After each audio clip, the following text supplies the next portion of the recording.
नमस्कार। Post Covid hair loss, क्या corona virus hair loss करवाता है या बालों का गिरना बढ़ाता है? और यदि बढ़ाता है तो क्या है इसका इलाज, इसे कैसे रोका जा सकता है? आज इस वीडियो में हम इसी के बारे में बात करेंगे।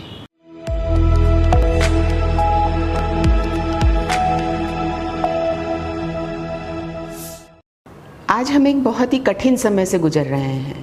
यह पेंडेमिक का समय है और इसमें आपने देखा है कि बहुत से लोग कोरोना वायरस से ग्रसित हुए हैं और कोविड की वजह से बहुत सी परेशानियां लोगों को झेलनी पड़ रही है। ये जो इतने सारे सिम्टम्स हैं, इससे बॉडी फिजिकली तो परेशान होती ही है और मेंटली भी आज इंसान बहुत ज़्यादा स्ट्रेस से गुजर रहा है। ये जो फिज़िकल और इमोशनल स्ट्रेस है, इससे एक और सिम्टम आ जाता है, वो होता है हेयर फॉल। तो क्या कोरोना वायरस की वजह से हेयर फॉल हो रहा है? एक तरह से देखा जाए तो इसे हम बोलेंगे नहीं। क्यों? क्योंकि जितनी भी बीमारियां हैं, लंबे समय का बुखार या कोई मेजर सर्जरी, ये सब हमें 2 से 3 महीने बाद जब हम रिकवरी फेज़ में होते हैं तो बालों का गिरना बढ़ाती है। तो कोरोना वायरस भी एक तरह से बीमारी है जो हमें बहुत ज़्यादा फिज़िकली और इमोशनली डिस्टर्ब कर रही है, स्ट्रेस कर रही है और इस स्ट्रेस की वजह से ही हेयर फॉल हो रहा है। तो ये जो हेयर फॉल होता है, यह क्या परमानेंट होता है? नहीं, यह एक रिवर्सिबल हेयर फॉल होता है जिसे हम बोलते हैं टीलोजन इफ्लूवियम। तो ये टीलोजन इफ्लूवियम क्या होता है और क्यों होता है? नॉर्मली हमारे जो बाल हैं वो ग्रोथ फेज़ में होते हैं। 85 to 90% of hair growth phase में होते हैं, जिसे हम बोलते हैं एनाजन फेज़। 10% बाल होते हैं रेस्टिंग फेज़ में, जिसको बोलते हैं टीलोजन फेज़। नॉर्मली बाल 2 से 3 महीना रेस्टिंग फेज़ में रहता है, टीलोजन फेज़ में रहता है और उसके बाद वो गिरता है और यह एक साइकिल मेंटेन रहती है। जो बाल गिरा है उसी की जड़ से नए बाल उगते रहते हैं, वो ग्रोथ फेज़ में कन्वर्ट हो जाता है। तो जब व्यक्ति बीमार होता है, लंबे समय का बुखार या कोई भी सर्जरी या कोई दूसरी बीमारी, जिस तरीके से कोरोना वायरस से ग्रसित होने के बाद भी बीमारी लंबे समय तक चलती है, तो हमारी बॉडी जो स्ट्रेस में जाती है, वो एक शॉक लगता है बॉडी को, और जब बॉडी को शॉक लगता है तो बॉडी लॉकडाउन फिनोमेना में चली जाती है। जैसे आज पेंडेमिक के समय में सबसे पहले हमने इससे डील करने के लिए क्या किया? हमने लॉकडाउन लगा दिया। लॉकडाउन में हमने सिर्फ इसेंशियल सर्विसेज चालू रखी। इसी तरीके से हमारी बॉडी भी जब स्ट्रेस में जाती है तो वह लॉकडाउन फिनोमेना मतलब क्या करती है? सिर्फ इसेंशियल सर्विसेज चालू रखती है हमारी खुद के ऑर्गन्स के लिए। तो जो वाइटल ऑर्गन्स हैं उनकी तो सारी गतिविधियां चलती रहती है, लेकिन वो ऑर्गन्स जो हमारे शरीर के लिए ज़रूरी नहीं, जैसे बाल, तो उसकी जो ग्रोथ एक्टिविटीज़ हैं उस पर एक लॉकडाउन लग जाता है। तो हमारे जो बाल नॉर्मली 90% तक ग्रोथ फेज़ में रहते हैं, बालों की ग्रोथ होती रहती है, वो बाल रेस्टिंग फेज़ में ज़्यादा चले जाते हैं। तो 10% की बजाय 20 to 30% of the hair they go in resting phase. 2 से 3 महीने के रेस्ट के बाद में ये जो टीलोजन हेयर हैं ये फॉल होते हैं। इसलिए जब कोरोना की बीमारी होती है उसके 2 से 3 महीने बाद हेयर फॉल का जो प्रॉब्लम है वो एकदम से बढ़ता है और व्यक्ति इस समय बहुत ज़्यादा स्ट्रेस में चले जाता है, क्योंकि उसे लगता है मैं तो कोरोना से रिकवर हो रहा हूँ, अब तो मैं बीमार नहीं हूँ, फिर मेरे बाल एकदम से गिरना क्यों बढ़ गए? गुच्छे के गुच्छे बाल निकलते हैं जब वो शॉवर में जाता है या ब्रश करता है, और ये जब बाल हम देखते हैं तो फिर से स्ट्रेस होता है, एक विशियस सर्कल बन जाता है और इस तरीके से बालों का गिरना बढ़ता रहता है। कुछ लोग जिनको कोरोना नहीं हुआ है उनके भी बालों का गिरना इस समय बढ़ा है। तो वो क्यों बढ़ा है? वो इमोशनल स्ट्रेस की वजह से। आज व्यक्ति को या तो क्वारंटाइन रहना पड़ रहा है, या उसका कोई बहुत करीबी रिश्तेदार क्वारंटाइन में है, या वो बीमार हो गया है, हॉस्पिटलाइज हो गया है।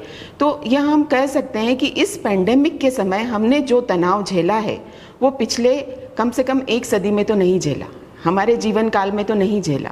तो ये जो तनाव है, ये जो स्ट्रेस है, ये जो सारे हार्मफुल केमिकल्स हैं, ये वही केमिकल्स हैं जब हम बहुत ज़्यादा बीमार हो जाते हैं और जो हमारे शरीर को नुकसान पहुंचाते हैं, वो इस तनाव में निकल रहे हैं और ये बालों को गिराने के लिए रिस्पॉन्सिबल है। तो मैंने आपको बताया कि normally 90% of the hair growth phase में होते हैं। तो जो बाल रेस्टिंग फेज में है 50 से 100 बालों का गिरना प्रतिदिन नॉर्मल कैटेगरी में आता है। अब चूंकि रेस्टिंग फेज का परसेंटेज बढ़ गया, 30% से ज़्यादा बाल रेस्टिंग फेज में चले गए, तो जो बालों का गिरना है वो 300 से ज़्यादा बाल गिर रहे हैं और वो हमें दिखते हैं और हमें तनाव कराते हैं। अब इसको हम कैसे रोकें? जब हम बीमार होते हैं तो हमारी बॉडी को न्यूट्रिशन की बहुत ज़्यादा आवश्यकता होती है। बॉडी को एक फाइट मैकेनिज़्म से गुजरना रहता है। यदि न्यूट्रिशन का सप्लाई हम प्रॉपर रखेंगे, हमारे तनाव को उस समय कम रखने की कोशिश करेंगे, प्रॉपर एक्सरसाइज या मेडिटेशन करते रहेंगे, तो ये जो बालों का गिरना है इसको हम कंट्रोल कर सकते हैं। सबसे अच्छी बात यह है कि ये जो हेयर फॉल है टीलोजन इफ्लूवियम का, यह रिवर्सिबल है, ये परमानेंट हेयर लॉस नहीं है। तो बालों का गिरना 2 से 3 महीने बाद बढ़ेगा, बीमारी के बाद 6 से 9 महीने में ये अपने आप रिकवर भी हो जाएगा। बालों का गिरना बंद हो जाएगा 6 से 9 महीने के बाद में। लेकिन जो बाल गिर गए हैं उन्हें वापस यदि हम चाहते हैं कि वो उगें, तो उसके लिए हमें रॉ मटेरियल देना, न्यूट्रिशन देना ज़रूरी है। अब हम इसको कैसे डायग्नोज कर सकते हैं कि ये जो हमारा हेयर फॉल हो रहा है ये एक नॉर्मल टीलोजन इफ्लूवियम के तहत ही हो रहा है, कोई और बीमारी तो नहीं है। तो इसके लिए हमें यह ध्यान रखना है कि जब टीलोजन इफ्लूवियम में बाल गिरता है तो एक कोई ना कोई ट्रिगरिंग फैक्टर ज़रूर होता है। या तो वो कोविड की बीमारी हुई, कोई और तरह की बीमारी हुई, कोई मेजर सर्जरी हुई, कोई एक्सीडेंट हो गया, या हमने क्रैश डाइटिंग करी है और बहुत ज़्यादा वजन कम किया है, या हम कोई बड़े तनाव से गुजरे हैं। तो एक प्रेसिपिटेटिंग फैक्टर तो साथ में है। दूसरा, जब टीलोजन इफ्लूवियम में बाल गिरता है तो कोई दर्द नहीं होता, कोई तरह की खुजाल या स्केलिंग ये इसके साथ में एसोसिएटेड नहीं है। तो जब कोई और सिम्टम नहीं है और बालों का गिरना बड़ा है किसी ट्रिगरिंग फैक्टर के साथ, तो 90% इसका जो कॉज है वो टीलोजन इफ्लूवियम ही होना चाहिए। तो क्या हमें ऐसे समय में डॉक्टर को दिखाना चाहिए? बिल्कुल दिखाना चाहिए, क्योंकि जब हम डॉक्टर को दिखाने के लिए जाते हैं वो आपकी प्रॉपर हिस्ट्री, प्रॉपर एग्जामिनेशन करके और इस डायग्नोसिस को कंफर्म कर देगा कि हाँ ये टीलोजन इफ्लूवियम ही है। साथ में कुछ न्यूट्रिशनल डिफिशियंसी या कोई और तरह की बीमारी हुई जैसे हाइपोथायराइडिज्म, हाइपरथायराइडिज्म या आयरन डिफिशियंसी, तो डॉक्टर उसका भी इलाज आपको देगा।